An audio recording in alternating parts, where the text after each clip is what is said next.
बच्चे मतलब छाए पड़े हैं इंग्लिश मैथ्स में, क्या बात है बाजी। चलो anyways come to the chapter. So today we will discuss about chapter number 11, that is islands and coral reefs. Island किसको कहते हैं सर? आइलैंड किसको कहते हैं? आइलैंड किसको कहते हैं? A piece of land, a piece of land which is surrounded by water from all four sides. A piece of land which is surrounded by water from all four sides, जो चारों तरफ पानी से घिरा हो। जस्ट रिमेंबर दिस थिंग, जो चारों तरफ पानी से घिरा हो उसको आइलैंड बोलते हैं, ठीक है। और जो तीन तरफ पानी से घिरा होता है उसको क्या बोलते हैं? एनीवन? सर जी लेक्स चैप्टर के बाद ये चैप्टर है क्या? नहीं यार, मैंने एक chapter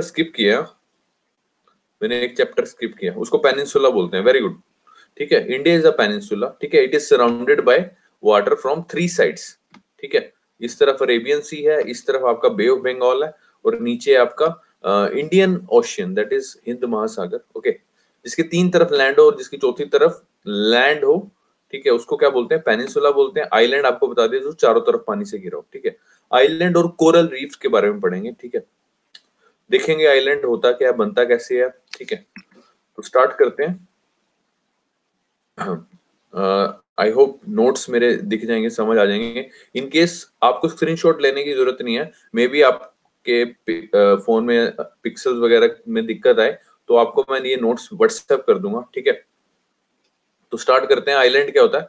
a piece of land which is surrounded on all sides by water, ठीक है, जो चारों तरफ पानी से घिरा हो, ठीक है। दो तरह के आइलैंड होते हैं सर, एक होता है सर कॉन्टिनेंटल, ठीक है, और दूसरे होते हैं सर ओशियनिक, ठीक है। कॉन्टिनेंटल और ओशियनिक में डिफरेंस क्या है सर? ध्यान से समझेंगे। कॉन्टिनेंटल क्या होता है सर? जो पहले ही किसी लैंड का पार्ट हो। फॉर एग्जांपल, जैसे सपोज करो इंडिया है, ठीक है।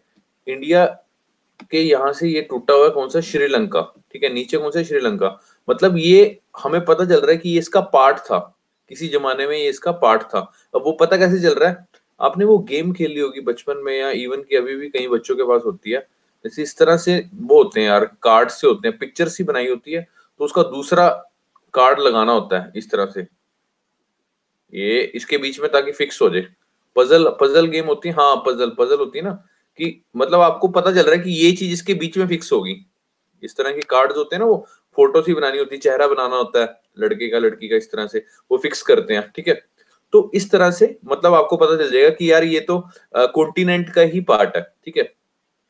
जैसा कि यहाँ पे लिखा हुआ है, कॉन्टिनेंटल आइलैंड कौन से होते हैं? Which were formally was a part of mainland, now detached from continent, ठीक है, अभी अलग हो चुके हैं। एंड कनेक्शन विद मेनलैंड, जिसका कनेक्शन था मेनलैंड के साथ, हैविंग सिमिलर फिजिकल स्ट्रक्चर, जैसे मैंने आपको बताया similar physical structure. Flora and fauna भी वहां पे सेम है, जैसे फ्लावर्स वहां पे वैसे फ्लावर्स स्पीशीज यहाँ पे, जैसे फोना स्पीशीज यानी एनिमल स्पीशीज यहाँ पे थे वैसे ही यहाँ पे है, ठीक है। That exist on both sides of the channel, okay. It is separated by a shallow lagoon और अ डीप चैनल। जैसे कि आपका इंडिया और श्रीलंका के बीच में कौन सा चैनल है, उसको क्या बोलेंगे? Anyone? Any guesses? No cheating please, हाँ। अगर पता तो जल्दी से बताओ फटाफट। Both both are separated by which straight?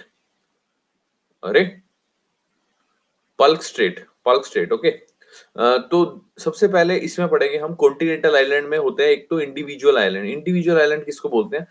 Which is lie which are lie just outside the continent, जो कॉन्टिनेंट के बिल्कुल हल्के से बाहर है, ठीक है। Its features associated with mainland of which they were once a part, जो से इसके फीचर्स हैं, ठीक है, वो मेनलैंड से एसोसिएटेड कर रहे हैं, ठीक है, मिल रहे हैं, ठीक है, जिसके वो कभी एक जमाने में पार्ट थे, ठीक है। Example Madagascar by Mozambique channel. Madagascar आपको पता होगा अफ्रीका में, ठीक है, जैसे कि आपको पिक्चर में दिखा देते हैं।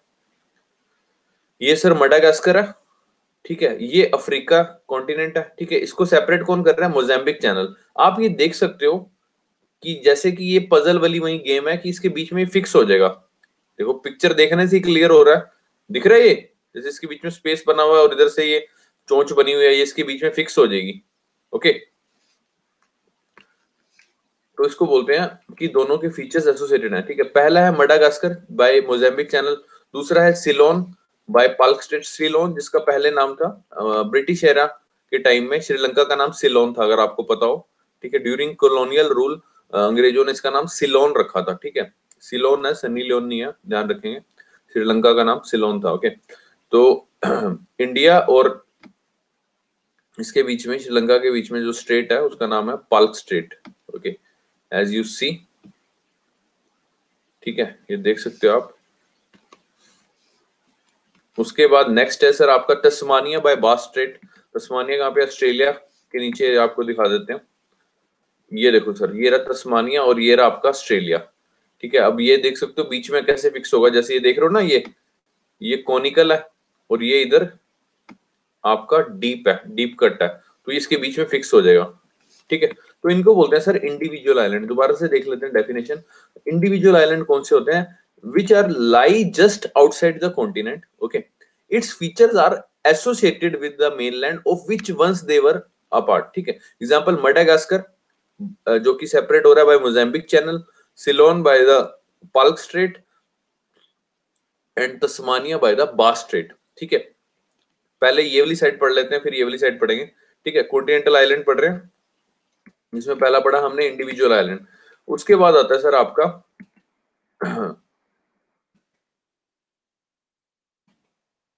जस्ट होल्ड, हाँ, उसके बाद आते हैं सर आपके आर्कीपेलागोस। ठीक है, आर्कीपेलागोस कौन से? आर्कीपेलागोस मतलब काफी सारे आइलैंड का ग्रुप, उसको आर्कीपेलागोस बोलते हैं, याद रखना।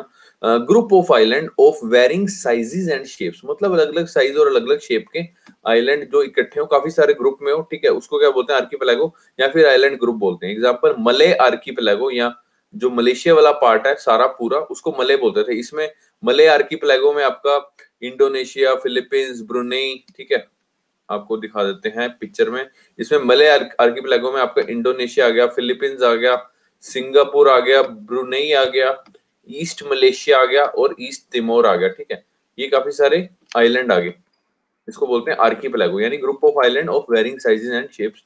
मले आर्किपेलागो विच ये लार्जेस्ट ग्रुप ऑफ आइलैंड था इन द वर्ल्ड अब तो अलग अलग हो गए सारे। It comprise more than 17,000 island of Indonesia, मतलब सारों के इकट्ठे मिला के इन्होंने पूरे का नाम दे दिया था मलय आर्किपेलागो। ठीक है, जिसमें 17,000 से ज्यादा आइलैंड तो आपके इंडोनेशिया में थे। ठीक है, और अराउंड 7,000 आइलैंड आपके फिलीपींस में थे। ओके, इनफैक्ट अभी भी हैं, और ये पूरे को क्या बोलते थे उस टाइम? East Indies. इनफैक्ट अभी भी बोलते हैं ईस्ट इंडीज, तो ध्यान रखेंगे, पूरे को मलय आर्किपेलागो बोलते थे। ठीक है, और आपसे पूछ लेगा कि मलय आर्किपेलागो में कौन कौन से आइलैंड आते हैं? आपका इंडोनेशिया आता है, फिलीपींस आता है, सिंगापुर आता है, ब्रुनेई आता है, ईस्ट मलेशिया और ईस्ट तिमोर। ओके, उसके बाद आते हैं सर फेस्टून्स और आइलैंड आर्क्स। ठीक है, अगर आपके आइलैंड बन रहे हैं और वो लूप शेप के बन रहे हैं, इस तरह से लूप शेप के बन रहे हैं, ठीक है, उसको बोलेंगे फेस्टून्स या फिर आइलैंड आर्क। ठीक है, island form an archipelago in the shape of a loop around the edge और mainland, marking the continuation of mountain ranges which can be traced on the continents. ठीक है, इस तरह से मतलब कि आइलैंड बने हुए हैं कि आप मार्क कर सकते हो कि जो कॉन्टिनेंट था, सपोज यहाँ पे अगर कॉन्टिनेंट है, कोई भी कॉन्टिनेंट है, कोई भी महाद्वीप है, ठीक है, कि उसके भी यहाँ पे कंटिन्यूएशन है, मतलब इस तरह की माउंटेन रेंजेस की। सपोज करो यहाँ पे 2 3 4 यहाँ पे माउंटेन रेंज खत्म हो रही है और यहाँ पे 5 6 7 शुरू हो रही है। ठीक है ना, जैसा कि लिखा हुआ है यहाँ पे, marking the continuation of mountain ranges which can be traced on the continents. जैसे कि आपको दिखा देते हैं फेस्टून्स या फिर आइलैंड मार्क्स, आइलैंड आर्क्स। ये तो हो गया सर आर्कीपेलागो, जैसे मैंने आपको बताया ग्रुप ऑफ आइलैंड। ये देख सकते हो काफी काफी छोटे छोटे आइलैंड, आइलैंड जिसकी डेफिनेशन क्या होती है? जो चारों तरफ पानी से घिरा हो। ये छोटे छोटे आइलैंड है, ये देख सकते हो सर, ये हो गया, ये हो गया। ओके, ये देखिए सर, सारे क्या हैं सर? आपके आइलैंड है। ओके, उसके बाद आपको दिखाते हैं फेस्टून्स या फिर आइलैंड आर्क। ये सर आइलैंड आर्क है, ये देखो सर, ये लूप शेप की है। ओके, इट शोज जैसे कि कंटिन्यूएशन हो रही है इसी चीज की। ठीक है, कॉन्टिनेंट पे कंटिन्यूएशन हो रही है इन्हीं माउंटेन पीक्स की। ओके, इसको आइलैंड आर्क्स या फिर फेस्टून्स बोलते हैं। तो 3 तरह के आइलैंड, 2 तरह के आइलैंड होते हैं, कॉन्टिनेंटल और ओशियानिक। ओशियानिक के बारे में अभी हमने नहीं पढ़ा, पहले हम कॉन्टिनेंटल के बारे में पढ़ेंगे। कॉन्टिनेंटल वाले कौन से होते हैं? जो कॉन्टिनेंट का कभी किसी जमाने में पार्ट हुआ करते थे, ठीक है, जो कि अब सेपरेट हो चुके हैं किसी डीप चैनल से या फिर किसी स्ट्रेट से। ठीक है, strait means a piece of water, ठीक है, उससे सेपरेट हो चुके हैं। तो इसमें 3 तरह के कॉन्टिनेंटल आइलैंड्स होते हैं। पहले इंडिविजुअल आइलैंड, जो कि बिल्कुल ही कॉन्टिनेंट के बिल्कुल हल्के से बाहर होते हैं, ठीक है। जैसे मैंने आपको बताया मडागास्कर, सिलोन, तस्मानिया, ठीक है। उसके बाद हमने आर्कीपेलागोस पढ़े, यानी आइलैंड ग्रुप्स जिसको बोलते हैं, काफी सारे आइलैंड का ग्रुप्स। एग्जांपल मले आर्कीपेलागो हमने पढ़ा, जिसमें काफी सारे आइलैंड, जैसे कि 17,000 से ज्यादा आपके फिलीपींस में, 7,000 से ज्यादा आपके 17,000 से ज्यादा आइलैंड आपके इंडोनेशिया में, 7,000 से ज्यादा आपके फिलीपींस में, ठीक है।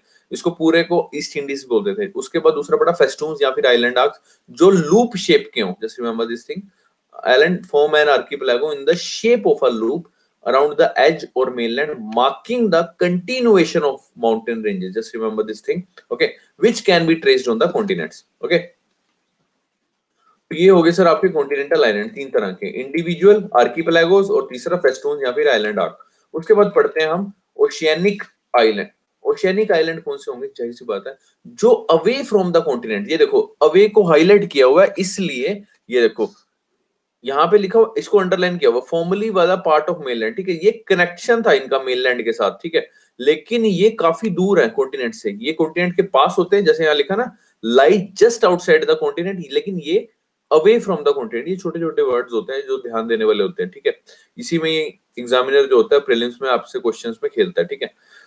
Away from the continent and there is no connection with mainland, mainland के साथ कोई कनेक्शन नहीं होगा। जैसे हम फ्लोरा फोना अलग होगी, flora fauna unrelated to the continents, जरूरी नहीं है जो यहाँ पे फ्लोरा हो वहां पे सेम होगी, ठीक है। अगर नहीं सेम है तो इसका मतलब वो ओशियानिक आइलैंड है, ठीक है।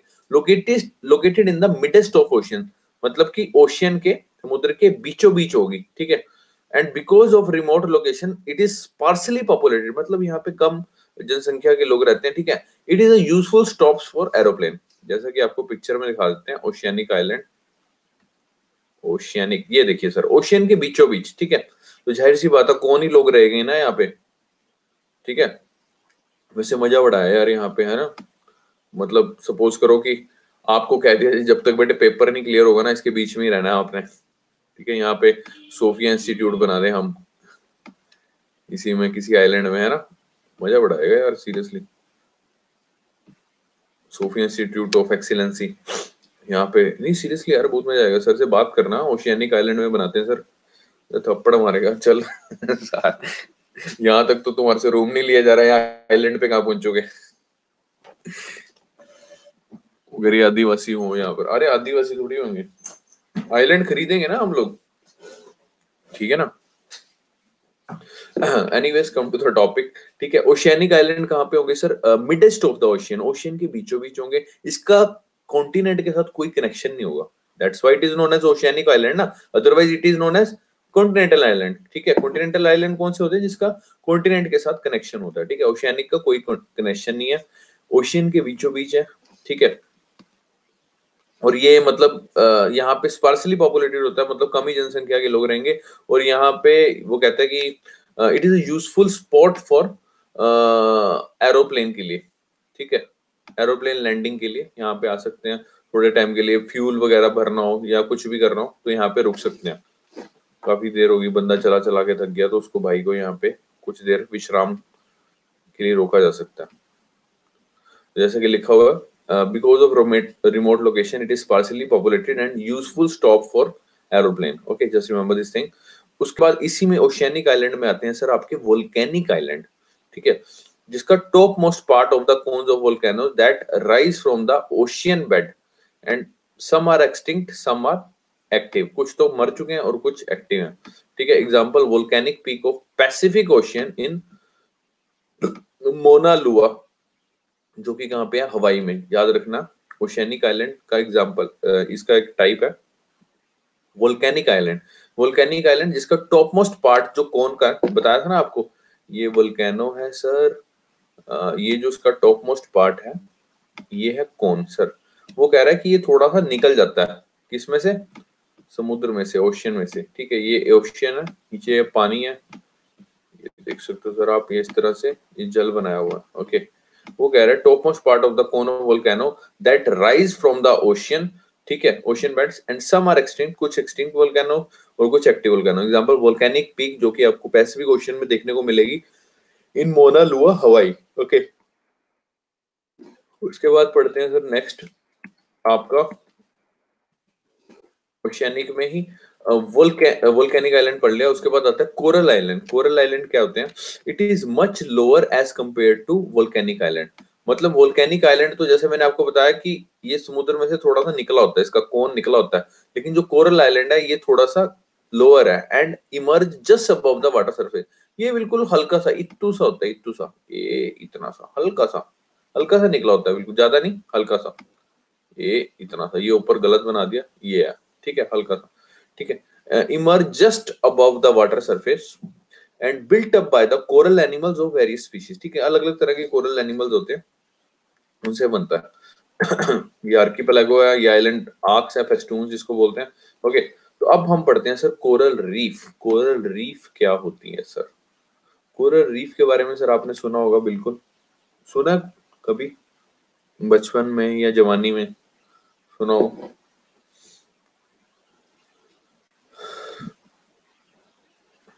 सुना है सर, बच्चों ने बचपन में भी सुना है, जवानी में भी सुना है। कोरल रीफ सर क्या होती है ना, एक जानवर होता है, आपको पिक्चर दिखा देते हैं एक बार।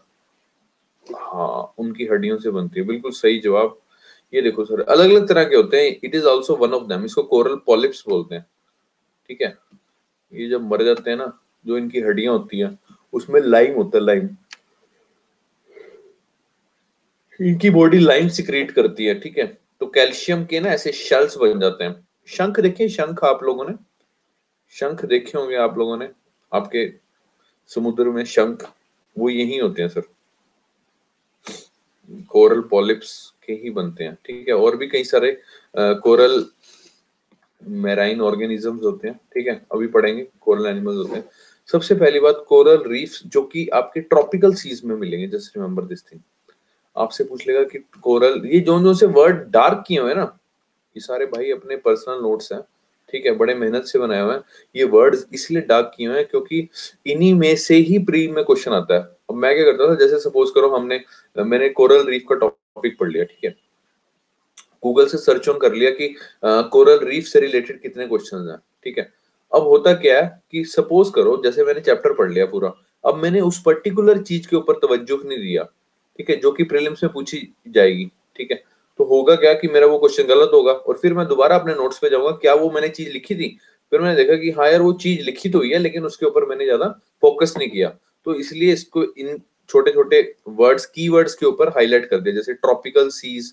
ठीक है, अभी कई बच्चे क्या करते हैं, वो आजकल वो आते हैं ना, हाईलाइटर आते हैं, हरे हरे से रंग के, हरे रंग के, गुलाबी रंग के, तो पूरी किताब रंगी होती है, बच्चों ने उसको कहते हैं ये हाईलाइट करनी है, इंपॉर्टेंट पॉइंट्स पूरी रंग रखी होती है। वो गाने गा रहे होते हैं, रंग देनी पिया के संग रंग देनी। ठीक है, तो वो वाला काम नहीं करना मेरे भाई।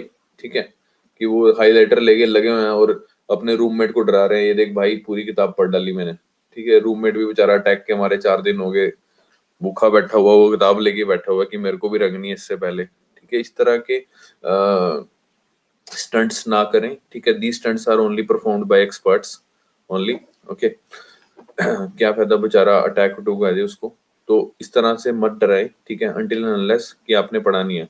और अगर वो समझदार हो जाएगा रूममेट, तो उसको पता होगा। मेरा एक्चुअली रूममेट था दिल्ली में ना, वो इसी तरह पढ़ता था, पूरी किताब रंग देता था। तो एक बार क्या हुआ, मैं भी डर गया था उसको देख के। मैंने कहा अरे भाई, रवि नाम का रूममेट था मेरा ना, यूपी से था वो। तो मैं उसकी किताबें देखूं, वो सारी भर दे, रात बैठे सारी भर दे। मैंने कहा अरे भाई, ये तो लड़का बड़ा जबरदस्त है, इसने तो मतलब सारी किताबें पढ़ डाली। ठीक है, मैंने भाई से ना फिर मैंने मेरे भाई को क्रॉस चेक किया। मैंने कहा भाई से कुछ पूछते हैं।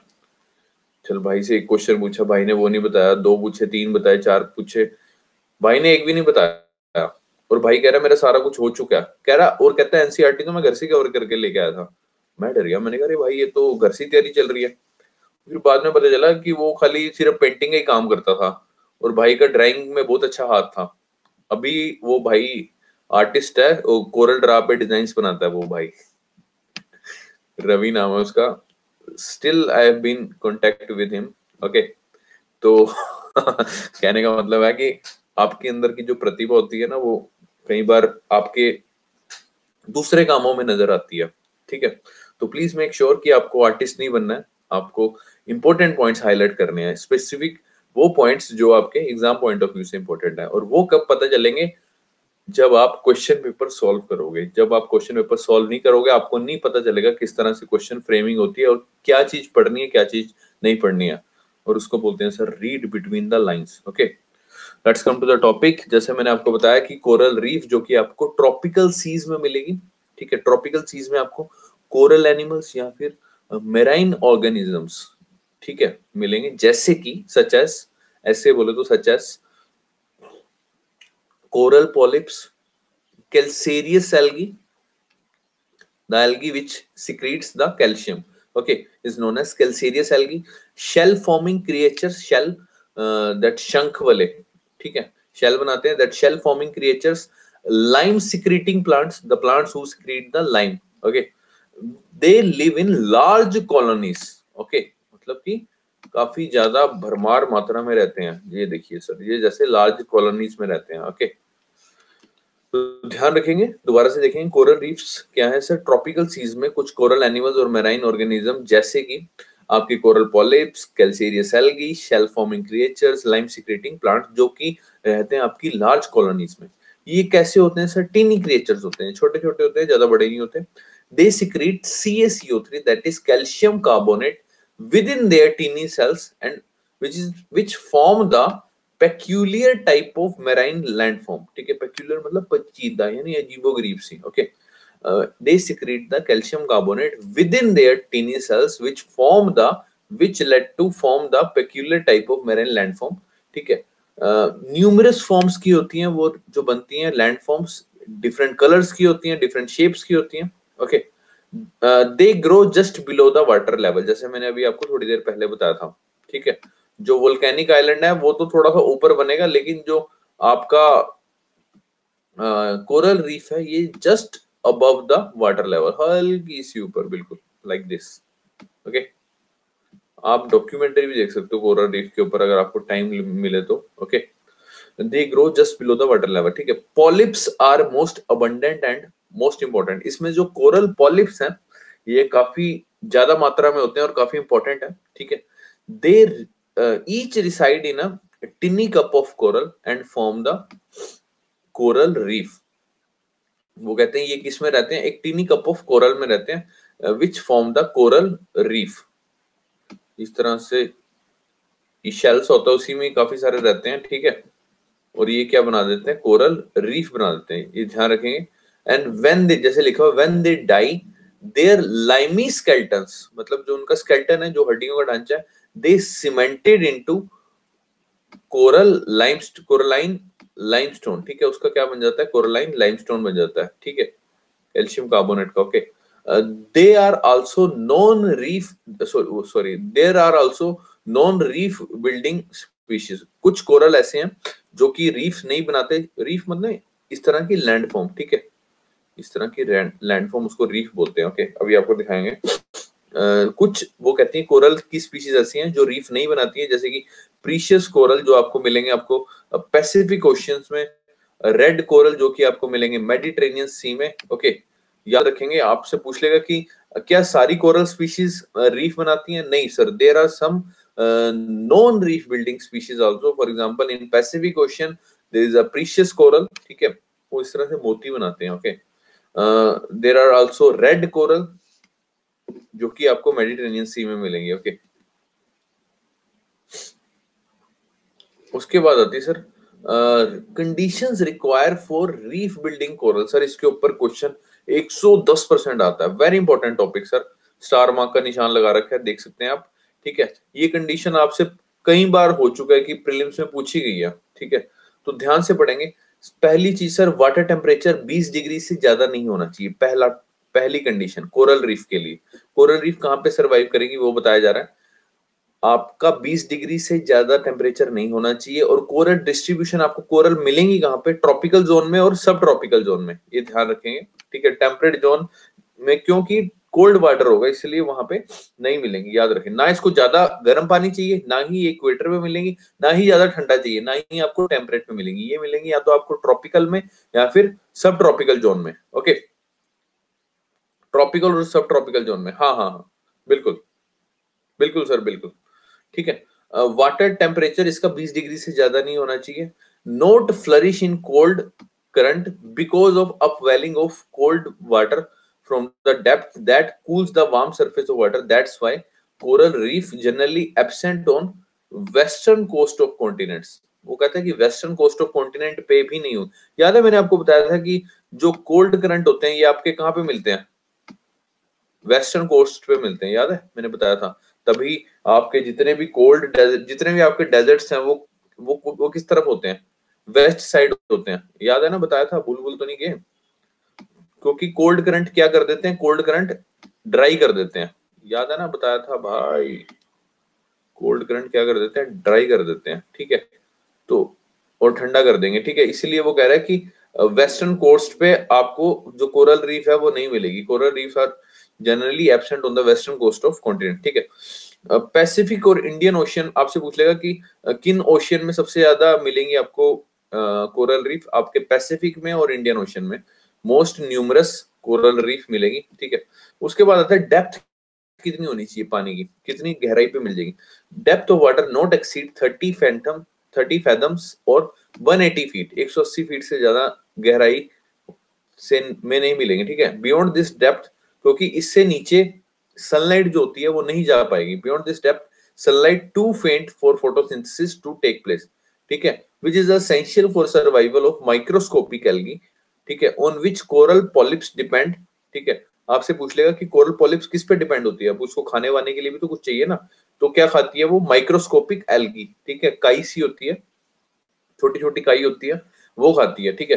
तो वो कह रहे हैं कि 180 फीट से नीचे सूरज की रोशनी जा नहीं सकती, ठीक है, तो माइक्रोस्कोपिक जो एल्गी है उसकी फोटोसिंथेसिस नहीं हो पाएगी, जिससे जो कि एसेंशियल है किसके लिए? आपके कोरल पॉलिप्स के लिए, जो कि इस पे डिपेंड करती है, ठीक है। वो कह रहा है shallow water less than 100 feet is essential, 100 feet से कम पानी एसेंशियल, इतना शैलो वाटर में ही होंगी, ठीक है, इससे ज्यादा गहराई में नहीं जाएंगी वो।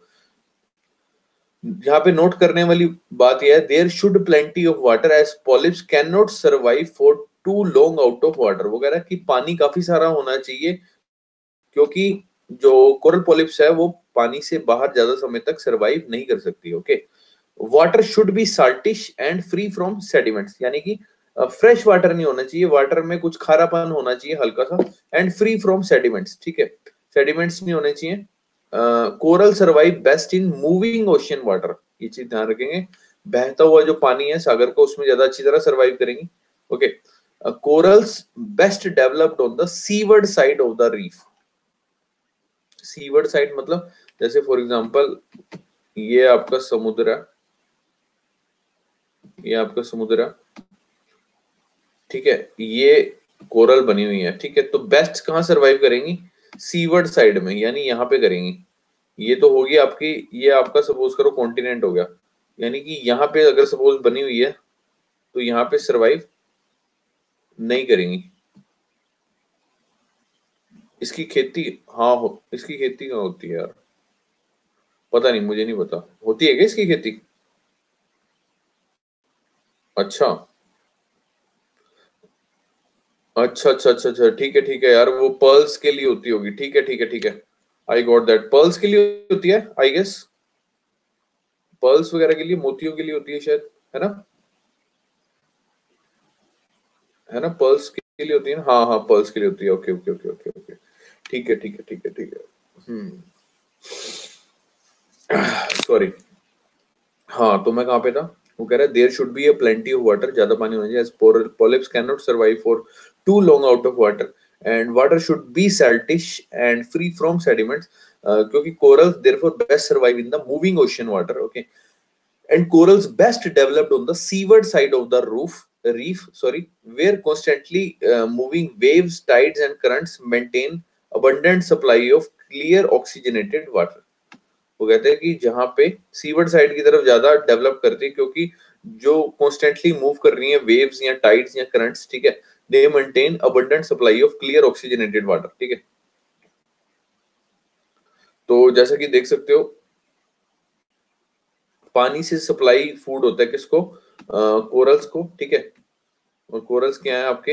ये फूड कौन सप्लाई करते हैं? माइक्रोस्कोपिक ऑर्गेनिजम्स, ठीक है, ये ध्यान रखेंगे। उसके बाद आता है सर आपका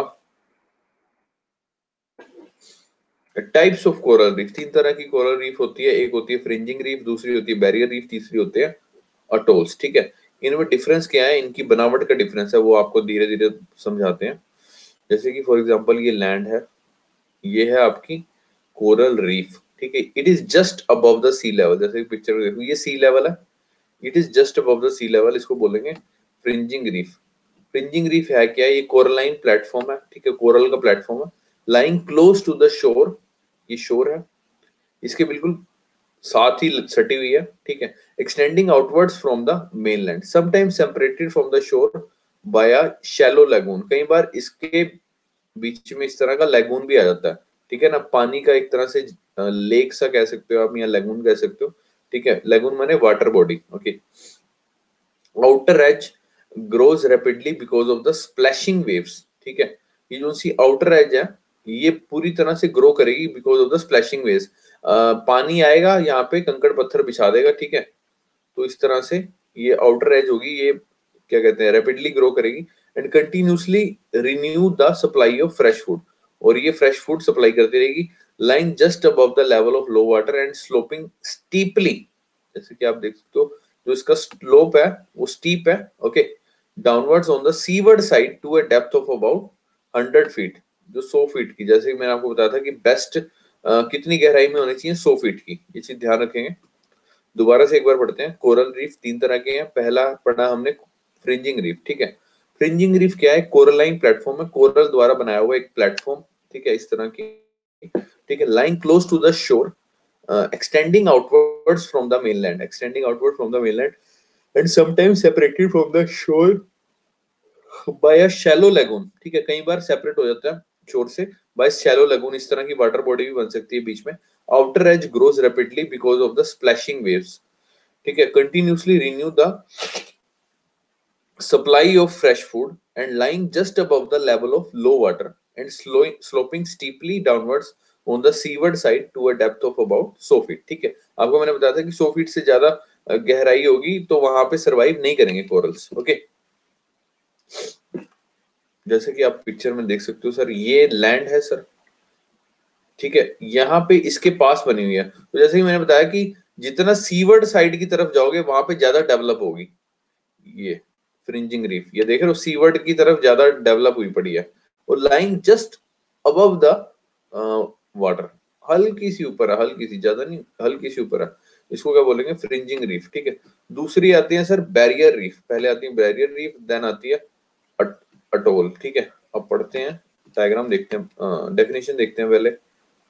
बैरियर रीफ कौन सी होती है, separated from coast by a much wider and deeper channel और लगून। ठीक है, बैरियर रीफ क्या होती है, separated from coast by a much wider और डीपर चैनल और lagoon. It is partially submerge, मतलब कुछ थोड़ा सा बाहर निकला होगा और कुछ अंदर होगा।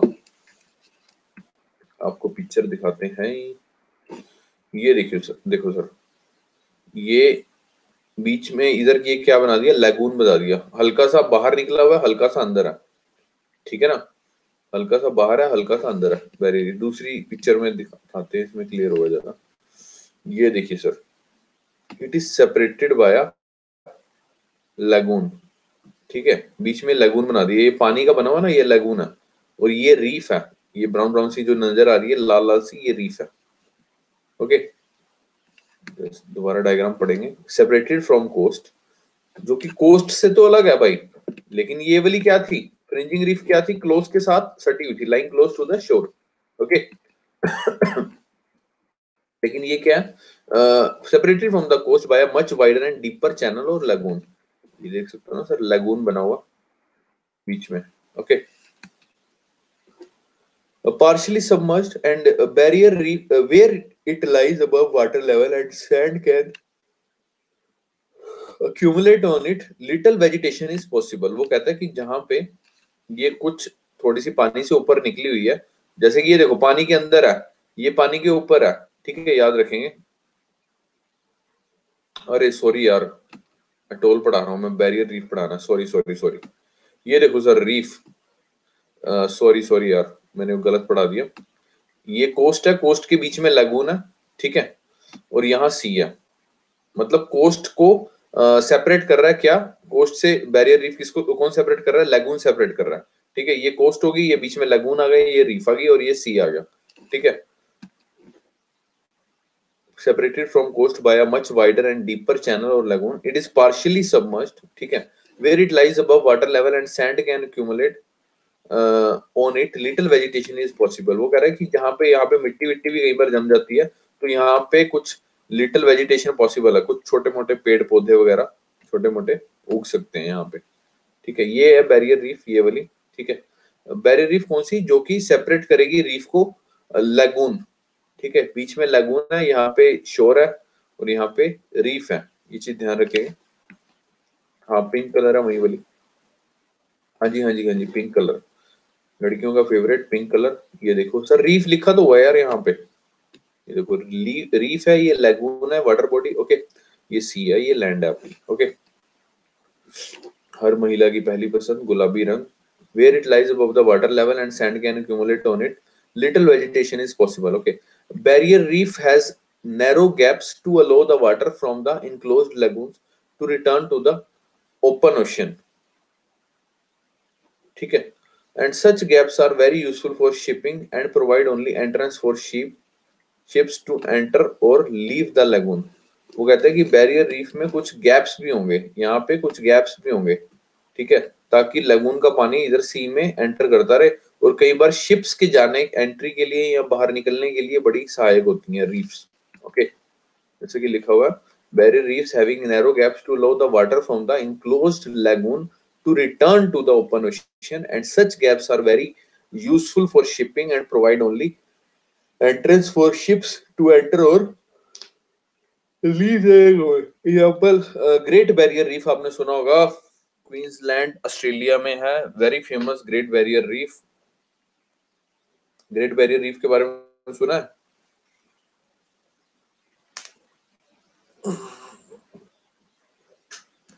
शुक्र है अल्लाह का। यार just hold for a second, अच्छा ग्रेट बैरियर रीफ के बारे में सुना है, चलो बहुत अच्छी बात है।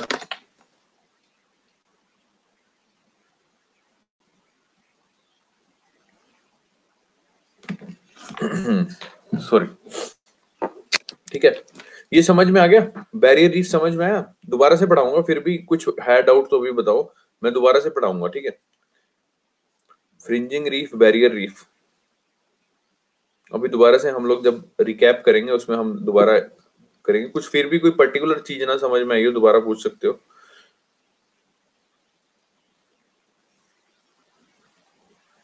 अरे सो गए क्या?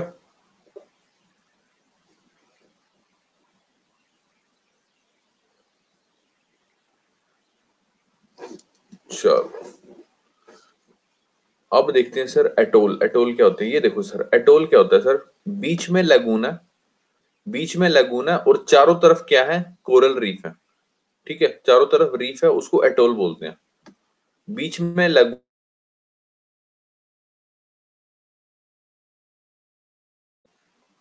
सॉरी यार वो नेट डिस्कनेक्ट हो गया, सॉरी।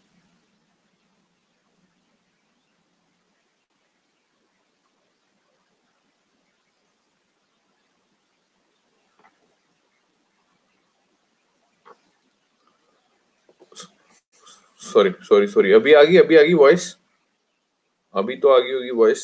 अरे वो फोन आ गया था यार बीच में।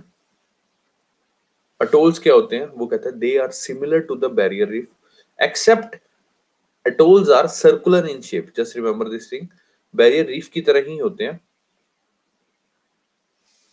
वो कह रहा है सिमिलर होते हैं बैरियर रीफ की तरह, except atolls are circular in shape. Atolls की शेप जो होती है वो सर्कुलर होती है, जैसे कि आपको पिक्चर में दिखाया, सर्कुलर शेप की है ये बनी हुई ना, ये व्हाइट व्हाइट नजर आ रही है ना, ये रीफ है। ठीक है, वो कहता है enclosing a shallow lagoon without any land in the centre, बिना किसी लैंड के सेंटर में, यानी कि बीच में कोई भूमि नहीं है, बीच में कोई लैंड नहीं है, इसको लगून को इंसर्कल किया हुआ।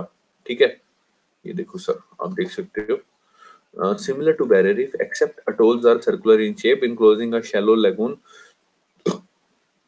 without any land in the center. ठीक है, encircling ring usually broken in few places to allow the free flow of water. वो कहते हैं जो ये रिंग बनी हुई है ना, ये कुछ कुछ जगह से, सॉरी, कुछ कुछ जगह से थोड़ी सी हल्की सी टूटी हुई है, ठीक है, ताकि free flow of water flow कर सके, यानी बीच में से पानी की निकासी हो सके, ठीक है। On inside of reef there is a sand and limestone debris collect and palm trees like coconut may grow, ठीक है। वो कहता है कि ये जो रीफ बनी हुई है इसमें आपको सैंड, मिट्टी या फिर लाइमस्टोन का डेब्रिस मिलेगा, लाइमस्टोन का वो मिलेगा, कण मिलेंगे, ठीक है। They collect and palm trees like coconut may grows, ठीक है। और यहाँ पे पाम ट्रीज या कोकोनट ट्रीज, पाम ट्रीज जैसे कि कोकोनट ट्रीज उग सकते हैं, and they thrive well in the brackish water of lagoon, और वो लैगून का जो ब्रैकिश वाटर है यानी खारा पानी है उसमें अच्छी तरह उग सकते हैं। तो आपसे मैं भी ये भी पूछ सकता है कि खारे पानी वाले जो प्लांट्स होते हैं या पेड़ पौधे होते हैं उनको क्या बोलते हैं? खारे पानी वाले को बोलते हैं साल्ट टॉलरेंट, ठीक है। साल्ट टॉलरेंट क्रॉप्स को या फिर साल्ट टॉलरेंट प्लांट्स को क्या बोलते हैं? Anyone? Mangroves are salt tolerant, very good sir, बहुत जबरदस्त। बोलते क्या हैं उसको, केमिकली क्या बोलते हैं, साइंटिफिक नेम क्या है उसका? इसका आंसर बहुत जबरदस्त दिया जोबनप्रीत ने, बहुत बहुत बधाई हो सर आपको। मैंग्रोव्स बहुत सही आंसर दिया। उनको क्या बोलते हैं जो साल्ट टॉलरेट करते हैं, जिनमें खारा पानी सोखने की या उसको टॉलरेट करने की क्षमता होती है, उसको क्या बोलते हैं? केमिकल नेम क्या है? जल्दी से बता दो, इससे पहले कि मैं बताऊं। उसको बोलते हैं सर, नहीं बताना, बताऊं मैं? एच से शुरू है उसका नाम। अभी भी नहीं पता चला? अभी पता चला? अभी पता चला? है कोई माइका लाल जो मेरे से पहले लिखते हैं? हाइड्रोजन। अरे डूब के मर जाओ साल। हाइड्रोजन नहीं है, हेलोफाइट्स है, हेलोफाइट्स। हेलोफाइट्स किसको बोलते हैं? जो साल्ट टॉलरेंट होते हैं, ओके, याद रखना। Anyways, come to the topic. Hydrogen कौन बोला भाई? घर में ना वो होगी तुम्हारे, चम्मच होगी, उसमें पानी डालो, उसमें थोड़ी देर डूबो, ठीक है, तुम्हें एहसास होगा कितना गंदा जवाब दिया तुमने। हाइड्रोजन मतलब हाइड्रोजन क्या सोच के दिया? कुछ और बोल देते, ओसामा बिन लादेन बोल देते, हाइड्रोजन क्या सोच के दिया?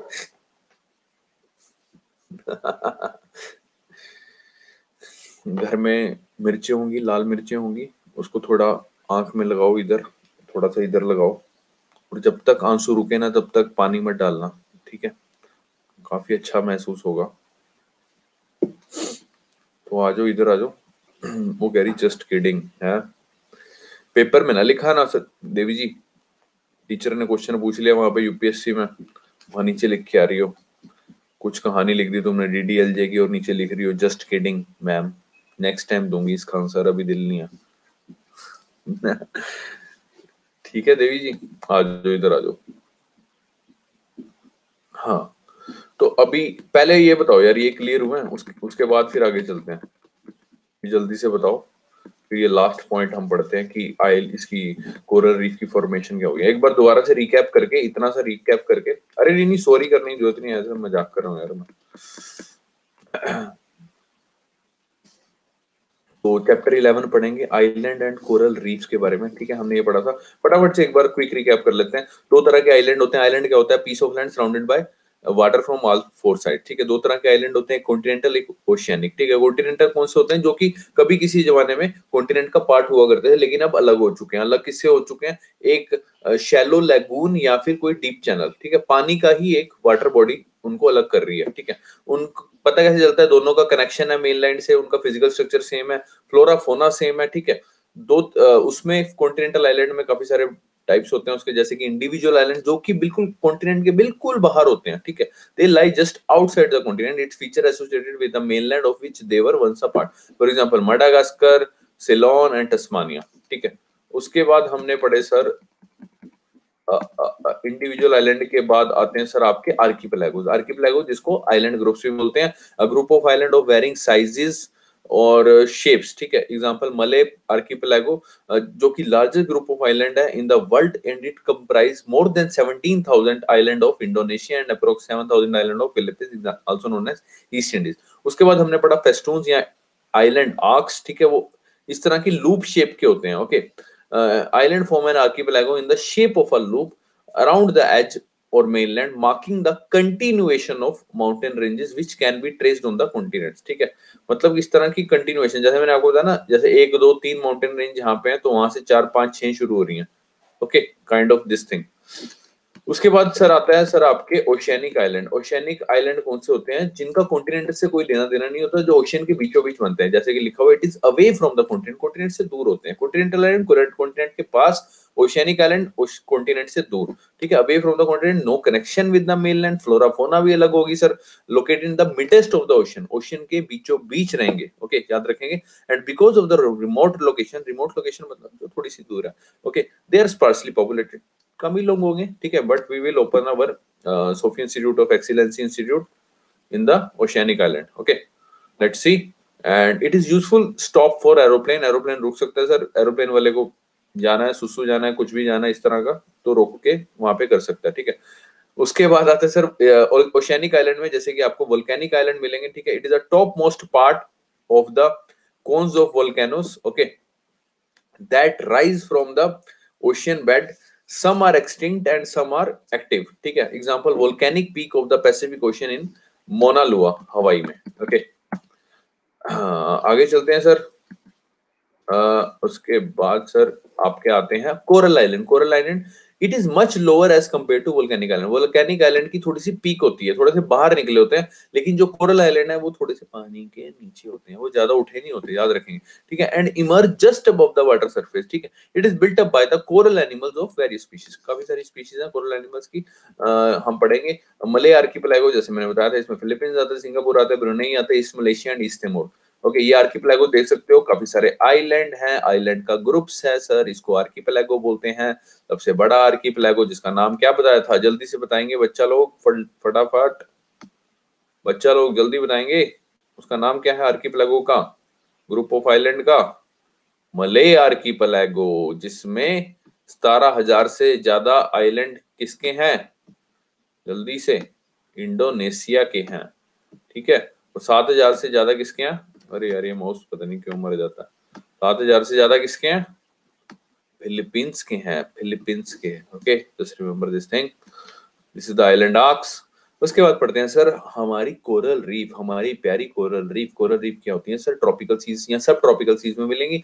कोरल एनिमल्स या फिर मैराइन ऑर्गेनिज्म, जैसे कि coral polyps, calcareous algae, shell forming creatures, lime seeding plants, and they live in the large colonies, काफी मिल बांट के रहती है सर, ठीक है, आपस में, ठीक है। दे आर टीनी क्रीचर, छोटे छोटे से होते हैं। दे सीक्रेट CaCO3, जैसे remember this thing, calcium carbonate secrete करते हैं within their tiny cells which form the peculiar type of marine landform. They all were in numerous forms, colors and shapes, okay, and they grow just below the water level, water level से बिल्कुल हल्का सा नीचे।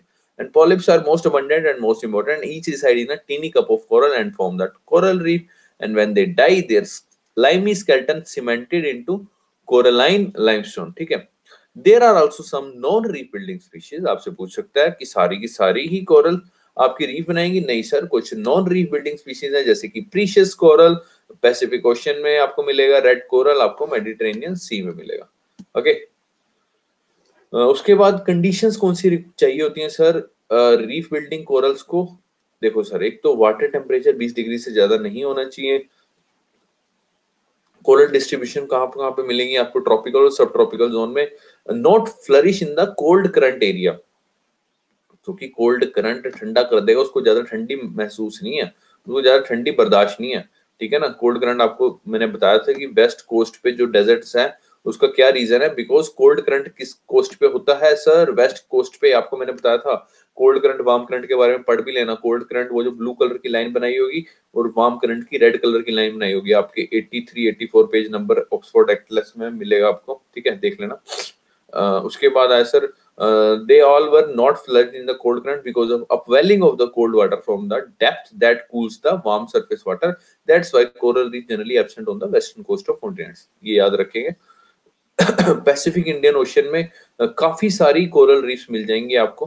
Depth of water not exceed 30 फैथम्स और 180 feet. ठीक है, इतनी ज्यादा डेप्थ नहीं होनी चाहिए क्योंकि beyond this depth sunlight too faint for photosynthesis to take place. इतनी नीचे नहीं जा सकती सनलाइट. ठीक है, इससे फोटोसिंथेसिस कैसे होगी? किसकी? माइक्रोस्कोपिक एल्गी की, which is essential for the survival of microscopic algae on which coral polyps depend. ठीक है, नोट देयर शुड बी, वो लिखा हुआ है shallow water less than 100 feet is essential.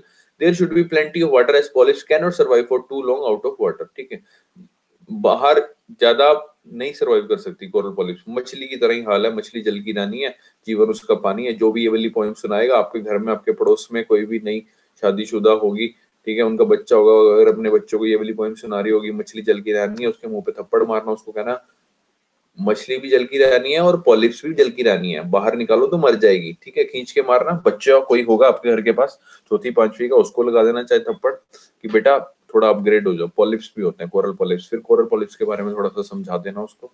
ठीक है, इससे क्या होगा कि आपका कंसेप्ट क्लियर हो जाएगा और अगले को भी नॉलेज मिल जाएगी. ठीक है, तो there should plenty of water as polyps can not survive for too long out of water. ठीक है, and water should be saltish and free from sediments. ठीक है, corals therefore survive best in the moving ocean water. बहते हुए पानी में. Corals best develop on the seaward side of the reef. Okay, जैसे मैंने आपको बताया था कि बनाई थी ना इस तरह से, ज्यादा मैक्सिमम कहाँ पे सरवाइव करेंगे? सीवर्ड साइड में, मतलब जहां जो समुद्र की तरफ होगा मैक्सिमम. ठीक है, where constantly moving waves, tides and currents maintain abundant supply of clear oxygenated water. Okay, उसके बाद आया सर तीन तरह की कोरल रीफ होती है. Fringing reef, barrier reef, atolls. Fringing reef कौन सी होती है sir? Coralline platform lying close to the shore extending outwards from the mainland, sometimes separated from a shore by a shallow lagoon. Outer edge grows rapidly because of the splashing waves, continuously renew the supply of fresh food, lying just above the level of low water and sloping steeply. जैसा कि देख सकते हैं आप, downwards on the seaward side to a depth of about 100 feet. इससे नीचे नहीं जाना ज्यादा. ठीक है, 100 फीट से नीचे. ये देख सकते हो सर फ्रिंजिंग रीफ. ये देखो सीवर्ड साइड की तरफ ज्यादा डेवलप हो रही है, ये देखो. ठीक है, उसके बाद आती है sir barrier reef. Barrier reef जो कि लैंड और रीफ के बीच में क्या सेपरेट करेगा इसको? लैगून. लैगून, ठीक है, लगून या फिर खारे पानी की झील कह सकते हो. ठीक है, लगून एक वैसे वाटर बॉडी होती है. ठीक है, इसको सेपरेट कर रही है किसको? लैंड और रीफ को.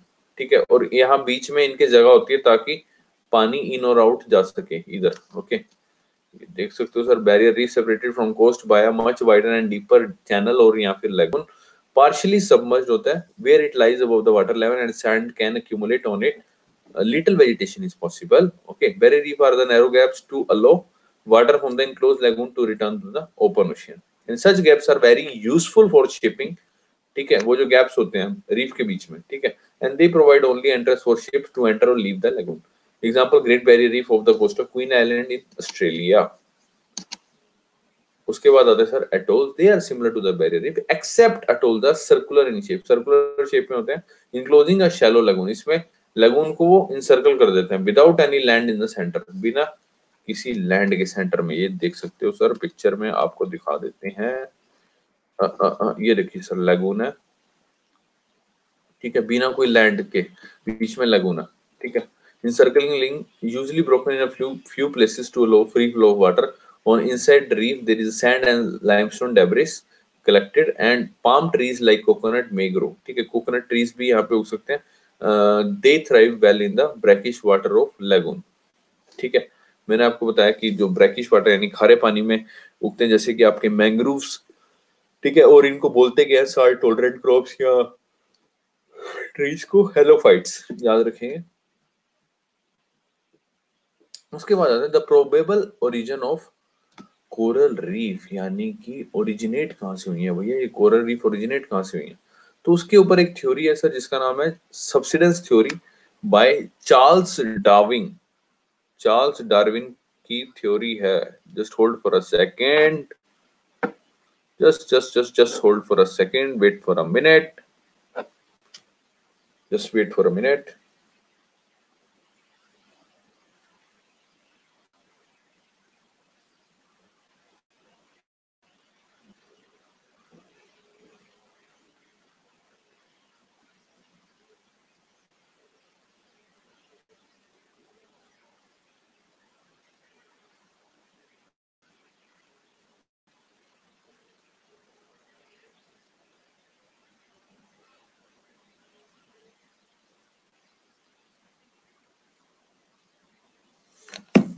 हाँ, तो ओरिजिनेट कहाँ से हुई है कोरल रीफ?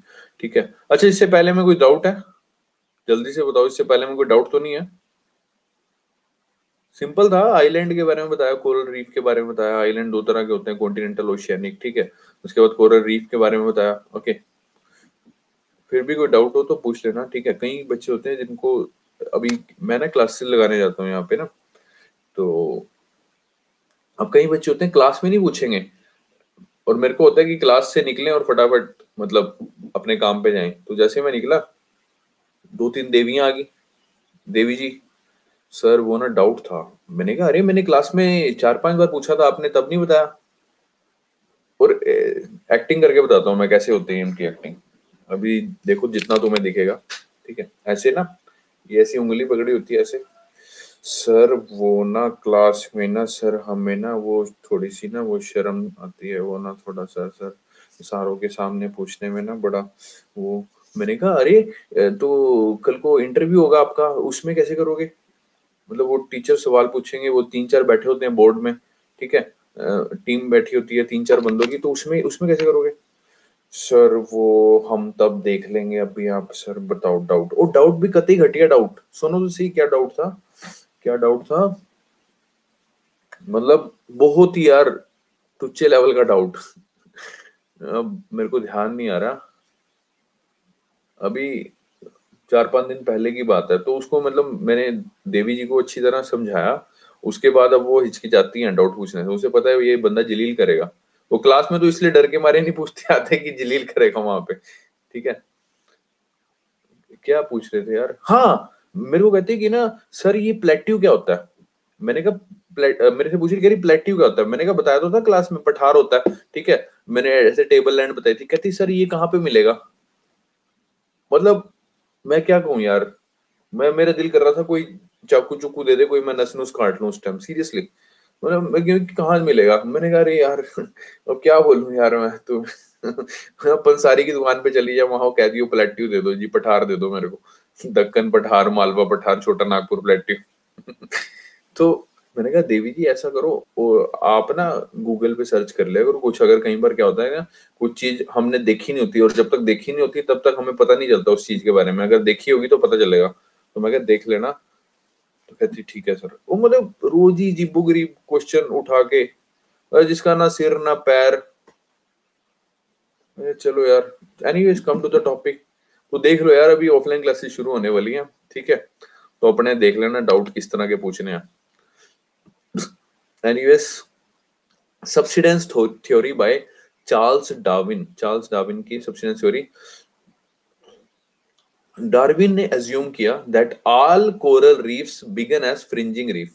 डार्विन का मानना है कि जितनी भी कोरल रीफ हैं ये पहले फ्रिंजिंग रीफ बनी आइलैंड के अराउंड, ठीक है। और the top most portion of extinct volcanoes that stood above the ocean bed, ठीक है। ओशियन बेड के ऊपर जो एक्सटिंक्ट वोल्केनो, एक्सटिंक्ट मतलब जो मर गया, उसके ऊपर ये फ्रिंजिंग रीफ बनी, ठीक है। Due to down warping of earth crust, यानी कि जब अर्थ क्रस्ट नीचे चलेगी, सब्सिडाइज होगी, डाउन वार्पिंग होगी, आइलैंड ग्रेजुअली सबसाइडेड, ठीक है। वो आइलैंड धीरे धीरे वो भी नीचे मर गया। The coral continue to grow upward to keep pace with the subsidence. तो लेकिन कोरल जो थी, जैसे सपोज करो वो कह रहे डाउन वार्पिंग होगी अर्थ क्रस्ट की, ये अर्थ क्रस्ट नीचे चलेगी, लेकिन क्या हुआ, जो कोरल थी वो इसके ऊपर बनाती की और वो सब्सिडेंस की पेस के साथ साथ धीरे धीरे ऊपर आ गई। The coral continue to grow upward to keep pace with subsidence. The growth is more vigorous and outward edge, at outward edge यानी बाहर की तरफ, देन लैंडवर्ड एज, ठीक है। Because of the favourable living condition for the corals, ठीक है। इन circling ring widen, ठीक है, जिससे क्या हुआ, जो रिंग थी वो वाइडन होगी and formed barrier reef with the lagoon between island and reef, ठीक है। Eventually when land completely submerged, only outer rims of the reefs were seen and it formed the atoll।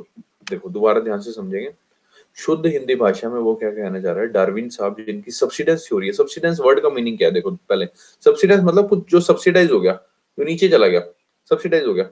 वो कहता है कि sir कि जो coral reef है वो पहले फ्रिंजिंग रीफ बनी अराउंड एन आइलैंड, आइलैंड के चारों ओर पहले बनी फ्रिंजिंग रीफ। बनी कैसे सर?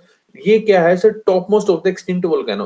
एक्सटिंक्ट वोल्केनो यानी जो मरा वोल्केनो है, ठीक है, उसके ऊपर बनी है, ठीक है, that stood above the ocean bed, जो कि ओशन बेड के ऊपर है एक्सटिंक्ट वोल्केनो, ठीक है। वो कहता है due to down warping of earth crust, ये अर्थ क्रस्ट है, ये जब नीचे झुकी, ठीक है ना, नीचे जब झुकी तो आइलैंड सब्सिडाइज हो गया, नीचे सब्सिडाइज हो गया, ये वोल्केनो भी था, ये भी सब्सिडाइज हो गया, ठीक है। तो कुछ जो कोरल थी, वो जो आपका वोल्केनो था, एक्सटिंक्ट वोल्केनो, इसके ऊपर उगने लगी, जैसे कि लिखा हुआ the coral continue to grow upward to keep pace with the subsidence, ये नीचे झुका और कोरल इसके ऊपर बनाती गई, ठीक है। The growth is more vigorous at the outward edge, यानी जो ऊपर की तरफ है उस तरफ ज्यादा ग्रोथ होने लगी than the landward edge because of the favourable living condition, क्योंकि कोरल को क्या चाहिए, शैलो वाटर चाहिए, वो ज्यादा गहराई में नहीं जा सकती, नहीं उनके लिए लिविंग कंडीशन फेवरेबल नहीं है ज्यादा डीप वाटर में, ठीक है ना, वो शैलो वाटर में ही सर्वाइव करेंगी, ठीक है।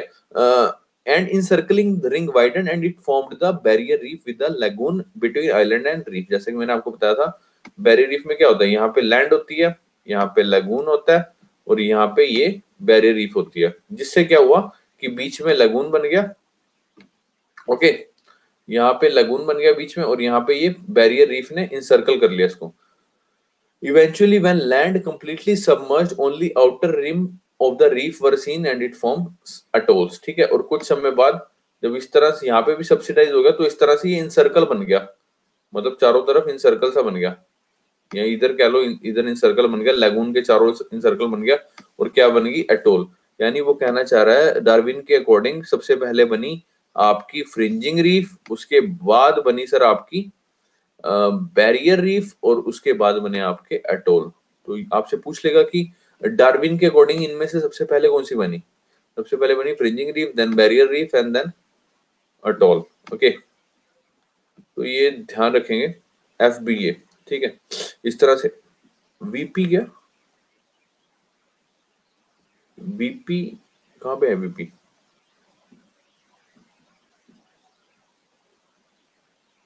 समझा नहीं मैं आपकी बात। अच्छा वीडियो पॉज, अरे भाई अरे भाई भाई भाई भाई, देवी देवी कौन है, देवी है अरे भाई, एब्रीविएशन का यूज करने के लिए बोल दिया तुम तो बीपी, मैं क्या पता नहीं क्या है, बीपी बूपी बढ़ गया क्या इसका, लड़की का ब्लड प्रेशर तो नहीं, बीपी को कई बार बीपी बोलते हैं लोग, बीपी बढ़ गया है ना, पंजाबी में बोलते हैं ना, बीपी बढ़ गया मेरा। एनीवेज अरे मेरे भाई, अरे मेरे भाई देवी जी, आपकी एब्रीविएशन को चरण स्पर्श, सीरियसली। हाँ, तो एक थ्योरी हमने पढ़ी सब्सिडेंस थ्योरी, सर बाकी थ्योरीज हम लोग कल पढ़ेंगे, ठीक है। हम ये वाला इसका बस एक पॉइंट रह गया, एक एक थ्योरी रह गई है, वो पढ़ के हम लोग नेक्स्ट चैप्टर शुरू करेंगे, चैप्टर नंबर 12, और इसके साथ हमारा पार्ट 1 हो जाएगा खत्म, ठीक है। तो that's end of for the today's class, और